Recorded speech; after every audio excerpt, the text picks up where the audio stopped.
সন্ধ্যার সময় যেটা হয়েছে, আজকে সন্ধ্যার সময় ও মানে এগ্রিমেন্টের টাকা যেটা বললো যে ওর লয়ার আন্টি বলছে যে কোথায় কোথায় এগ্রিমেন্ট আসছে সেটা বলছে, ছবি তুলে দিতে বলছে। হ্যাঁ, তো ও ছবি তুলে দিতে গেছে। দেন আঙ্কেলটা বলছে যে আঙ্কেল আমি তো ছবি তুলে দিব, তাহলে আমারে হচ্ছে ওই বিয়েটা দেন, মানে যে কাগজটা মানে যে রেজিস্টার থাকে পেপারটা থাকে এগ্রিমেন্টের, তো ওইটা দেন।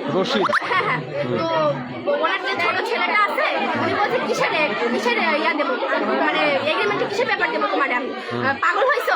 এইসব পাগল টাগল কোথা থেকে আসে? মানে ওর কি করছে এভাবে, তারপরে ওর হাতটা ধরছে, এইভাবে হাতটা ধরছে, ওর সাথে একটা মেয়ে গেছে, আর একটা ওর সাথে আরেকটা মেয়ে গেছে, মেয়েটা বলছে একটা বের হ, তুই বের হয় বের হ, তোর এখানে কোনো ওখানে যে আসছে সে শুধু কথা বলবে, তুই এখানে কোনো কথা বলতে পারবি না।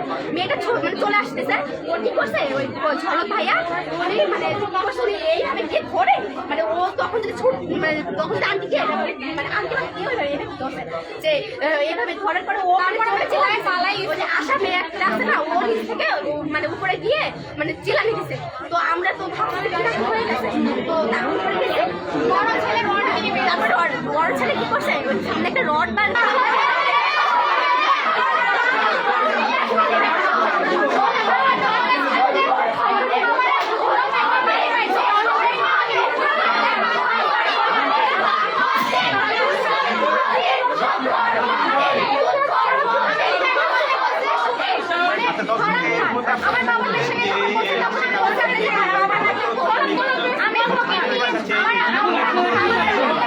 দর্শক, আমরা এই মুহূর্তে অবস্থান করছি রাজশাহী নগরীর যে 13 নম্বর ওয়ার্ড যেটি রয়েছে ঝলক পলক ছাত্রী নিবাস, সেই ছাত্রী নিবাসে আমরা এই মুহূর্তে অবস্থান করছি।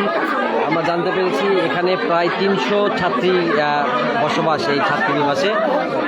ছাত্রী নিবাসের মালিকের ছেলে যে নামে আসলে ছাত্রী নিবাস ঝলক পলক, সেই ঝলক পলকরাই নাকি এই ছাত্রী নিবাসে এসে খাবারের সমস্যার কারণ জানানোর পরেই কিন্তু আসলে তারা ছাত্রীদের উপরে ক্ষিপ্ত হয় এবং তারপরে কিন্তু তাদেরকে বিভিন্নভাবে লাঞ্ছিত করে এবং গায়ে হাত দেওয়ার অভিযোগ তারা করেছেন। তারপরেই কিন্তু আসলে উত্তাপ হয়ে আছে এই ছাত্রীনিবাস।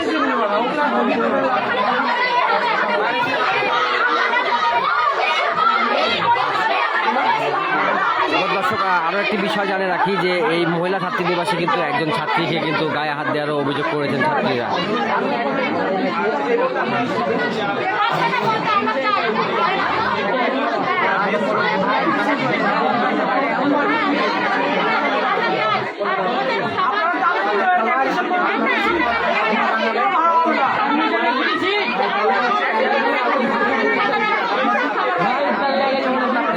দেখি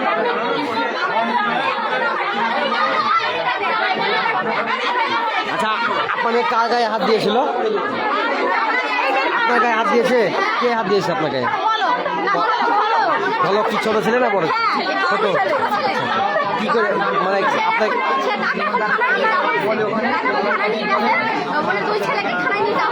মেরেছে? আপনাকে মেরেছে?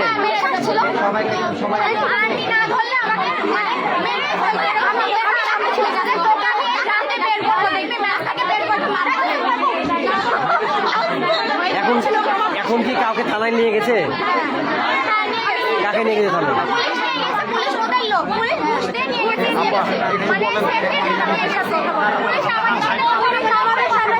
থেকে বলেন যে আসলে কি ঘটনা ঘটেছিল আপনার সাথে? 10:30টার সময় আসছে, এসে খাইতে যা দেখি যে খাবারে বালি নিচে থেকে নিচে তো বালি ছিল। তো আমি শুধু বলছি যে আন্টি খাবারটা ভালো করে চালটা ভালো করে ধুয়ে আপনি খিচুড়িতে বালি ছিল খাইতে পারি। তো এই বলে আমার অনেক অন্যায় হয়ে গেছে। তারপর আমি বাইরে থেকে খাবার আমি উপরে গেছি, উপরে যাওয়ার পরে বলছিল তোমার কি সমস্যা খাওয়া নিয়ে?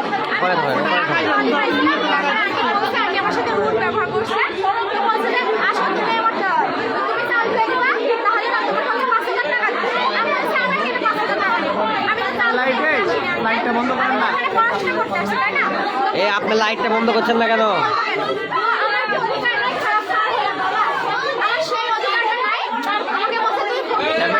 ক্যামেরা যাচ্ছে।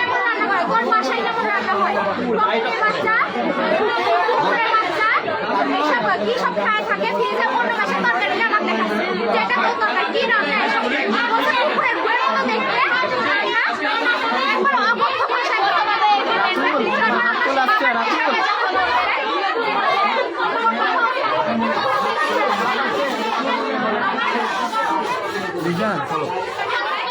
আচ্ছা একটু বলবা যে এখানে আসলে কি হয়েছে, কি কারণে এসছো তোমরা? এখানে আসার পরে যতটুকু শুনলাম যে সকাল এক 11 মিনিট ভাই, এটা লোকেশন হলো নগরীর 13 নম্বর ওয়ার্ড, মমিনের যে সাবেক কাউন্সিলর মমিন, তার কাউন্সিলরের চেম্বারের আগেই। হ্যাঁ বলো। আমরা এখানে শোনার পরে আসলাম যে সকাল 11টার দিকে খাবারে ময়লা আর কি বালি পড়া নিয়ে মেস মালিককে কিছু ছাত্রীরা অভিযোগ দেয় যে আপনাদের খাবারে সমস্যা আছে এবং এই খাবারটা খাওয়ার যোগ্য না। তো সেই কথা শুনে মালিকের ছেলে ঝলক ওনাদের ওপরে কত ভাষা গালিগালাজ করে এবং সেটা বলার পরে তারা মালিককে আবার অভিযোগ দেয় যে আমরা আপনাদেরকে খাবারের বিরুদ্ধে অভিযোগ দিয়েছি, কিন্তু সেটা আমাদের আমলে না নিয়ে উল্টা আপনার ছেলে আমাদেরকে গালিগালাজ করে। এটা বলার পরে তার ছেলেরা দুটা মেয়েকে মারধর করে এবং তাদেরকে অবরুদ্ধ করে রাখে। এই জিনিসটা যাতে কোনোভাবে বাইরে না যায় সেজন্য কাউকে কোনোভাবে বের হতে দেয়নি সকাল থেকে এ পর্যন্ত। আমরা রাত 8টার দিকে আমরা স্থানীয় ছেলেকে নিয়ে বসেছিলাম। এখান থেকে আমাদের এক কাছের ছোটো বোন আমাদেরকে ফোন দেয়, ফোন দিয়ে আমাদেরকে বিস্তারিত বলে যে ভাইয়া এই অবস্থা, আমাদের এখানে কিছু মেয়ের গায়ে হাত দিয়েছে, তারা মারধর করেছে এবং আমাদের অবরুদ্ধ করে রেখেছে। তো আমরা দ্রুত সেখান থেকে আমরা এখানে আসি, আসার পরে ঘটনা দেখি যে না আসলে তাদেরকে অবরুদ্ধ করে রেখেছে এবং তাদেরকে বের করতে দিয়েছিল এবং তাদেরকে মারধর করেছে। তো আমরা এসে তাদেরকে আশ্বস্ত করি যে আমরা এখানে আছি, সমস্যা নাই।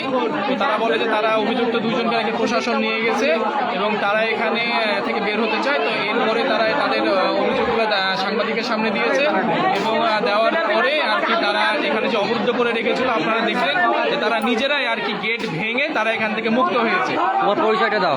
আমার নাম মোহাম্মদ তামজিদ সরকার জিশান, আমি বরেন্দ্র ইউনিভার্সিটিতে বিবিএ মার্কেটিং পড়াশোনা শেষ করি। ছাত্র প্রতিনিধি হিসাবে এসছো ওখানে? হ্যাঁ, আমি ছাত্র প্রতিনিধি হিসাবে এসেছি। এখানকার এক ছোট বোন আমাকে ফোন দিয়েছিল, সেই হিসাবে আমার এখানে আসে। আর দর্শক, আমরা এখন ছাত্র প্রতিনিধির সাথে কথা বললাম। তিনি কিন্তু খবর পেয়ে কিন্তু এখানে এসেছে এবং এখানে দেখতে পাচ্ছেন যে ছাত্রী মেশে যে সকল ছাত্রীরা রয়েছে তারা বিভিন্নভাবে কিন্তু প্রতিবাদ জানাচ্ছে।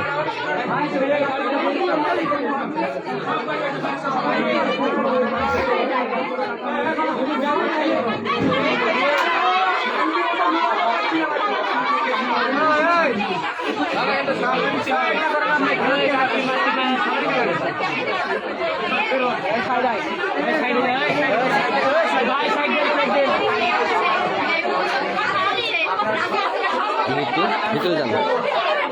আমরা মেয়েরাই আমি একটা কথা বলি, বাইরে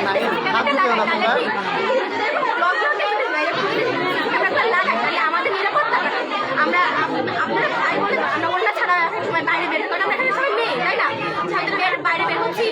আমি বোঝাতে চাচ্ছি যে আজকের ঘটনার পর আপনাদের সাথে কি কি হয়েছে? আজকে